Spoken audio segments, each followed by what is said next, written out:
Welcome to Arifu Video. Selamat menyaksikan.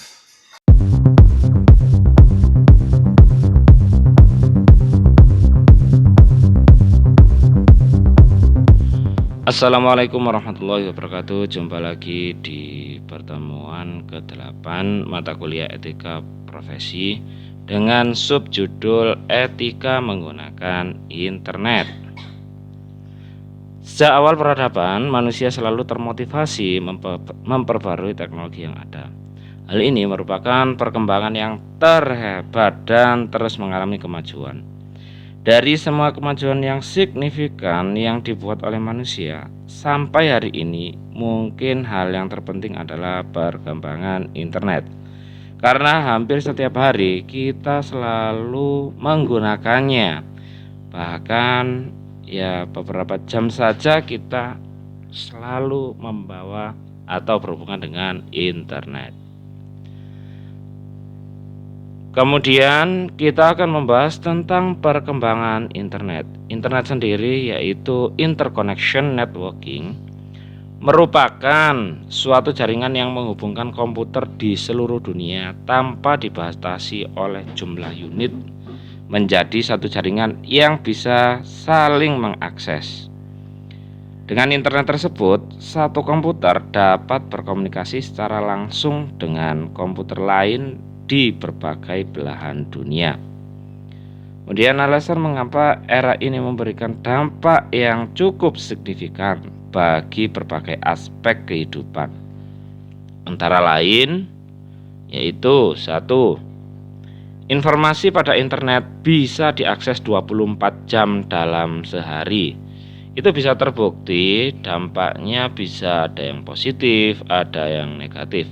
Yang positif misalnya kita mau kepengen membayar, mau berbelanja kapanpun bisa. Jadi bisa melihat apa yang kita inginkan, barang-barang yang kita inginkan, kemudian kita bisa transaksi lewat internet itu juga.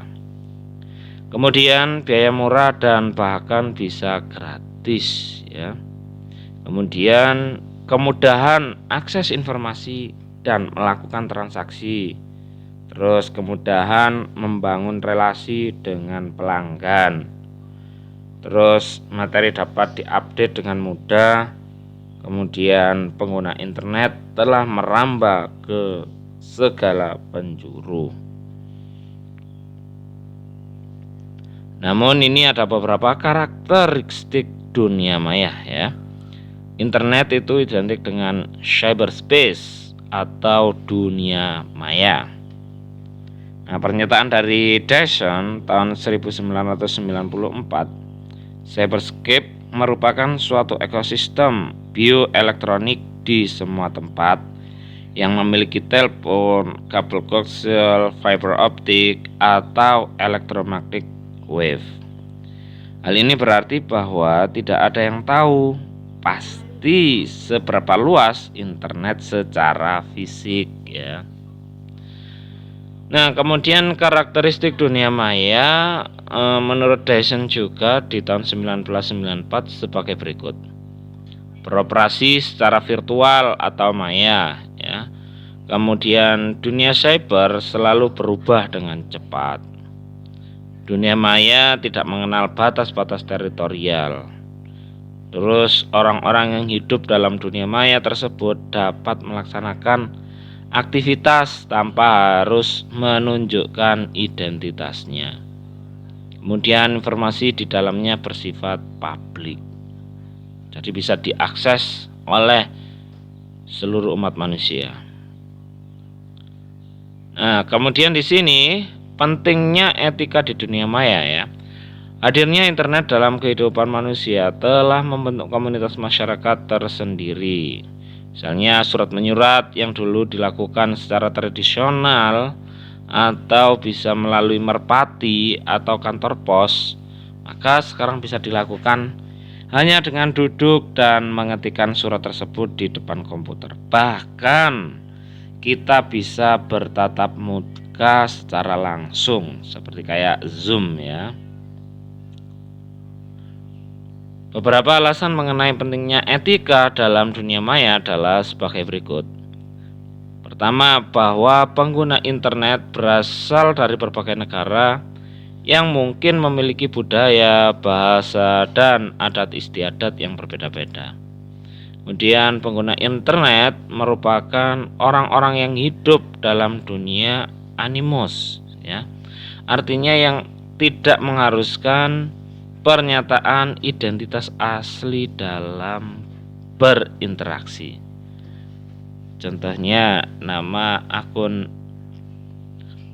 jejaring sosial kita pun jarang sekali yang menggunakan nama asli dari kita, ya. Beberapa macam fasilitas yang diberikan dalam internet memungkinkan seseorang untuk bertindak etis, seperti misalnya ada juga penghuni yang suka iseng dengan melakukan hal-hal yang tidak seharusnya dilakukan. Harus diperhatikan bahwa pengguna internet akan selalu bertambah setiap saat dan mungkin masuknya penghuni baru di dunia maya tersebut. Bahkan mungkin lebih banyak akun atau pengguna internet daripada penduduk bumi tersebut. Beberapa teori dalam dunia cyber antara lain ada yang pertama yaitu the theory of the uploader and the downloader, yaitu suatu negara dapat melarang dalam wilayahnya untuk kegiatan uploading dan downloading yang diperkirakan dapat bertentangan dengan kepentingannya. Contohnya, suatu negara dapat melarang untuk uploading dan downloading kegiatan perjudian di wilayahnya. Ini bisa dilihat di indo.betonline.com, ya. Kemudian ada Minnesota adalah salah satu negara bagian pertama yang menggunakan ketentuan ini. Dalam konteks ini, jika tidak mempunyai perangkat atau teknologi, sangat susah untuk melakukan pemantauan atau pengawasan, terlebih jika belum ada perangkat aturan hukumnya. Dan yang kedua yaitu ada the law of the server, yaitu pendekatan ini memperlakukan server di mana webpage secara fisik berlokasi, di mana mereka dicatat data elektronik.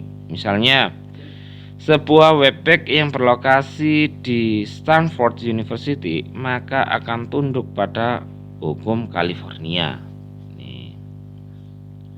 Dan yang ketiga yaitu the theory of international space, yaitu ruang cyber dianggap sebagai the fourth space.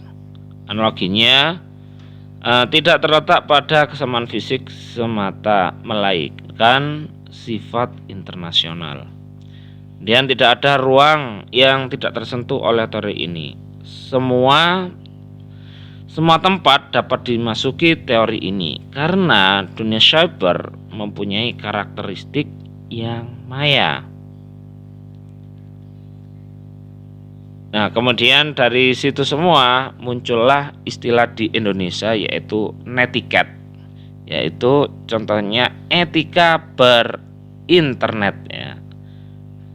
Netiquette atau netiquette adalah etika dalam berkomunikasi menggunakan internet. Netiquette pada one-to-one communities, yang dimaksud dengan one-to-one communications adalah kondisi di mana komunikasi terjadi antar individu face to face dalam sebuah dialog. Contoh dari netiquette pada one-to-one communication adalah komunikasi via email. Hal-hal yang dilarang adalah pertama, jangan terlalu banyak mengutip. Yang kedua, perlakukan email secara pribadi. Hati-hati dalam menggunakan huruf kapital, soalnya huruf kapital yang banyak itu ada kayak maksud tertentu, misalnya untuk kemarahan. Dan dipandang mata pun juga nggak enak kalau semuanya huruf kapital. Jangan membicarakan orang lain atau ghibah di internet ya. Jangan menggunakan CC atau carbon copy. Jangan menggunakan format HTML. Kemudian jawablah secara masuk akal. Nah, etiket pada one to many communication, konsep komunikasi one to many communication adalah bahwa satu orang bisa berkomunikasi kepada beberapa orang sekaligus.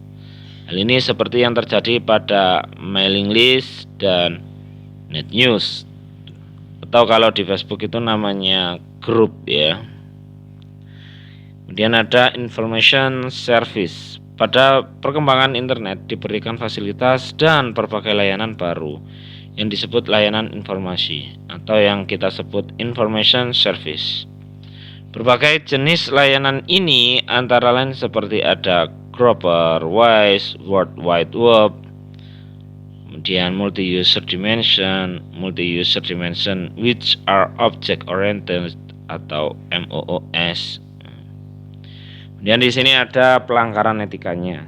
Seperti halnya etika dalam kehidupan bermasyarakat, sanksi yang diperoleh terhadap suatu pelanggaran adalah sanksi sosial. Sanksi sosial bisa saja berupa teguran atau bahkan dikucilkan dari kehidupan masyarakat. Bahkan tidak jarang juga karena pelanggaran etika itu bisa masuk penjara. Sangat sering banget kita melihat berita orang yang kena penjara gara-gara pelanggaran etika di internet ya. Demikian juga dengan pelanggaran etika berinternet, sanksi yang akan diterima jika melanggar etika atau norma-norma yang berlaku adalah ya dikucilkan dari kehidupan berkomunikasi berinternet. Nah, itu tadi materi pertemuan ke-8 dari mata kuliah etika profesi. Semoga bermanfaat. Wallahul muwaffiq ila aqwamit thoriq. Wassalamualaikum warahmatullahi wabarakatuh.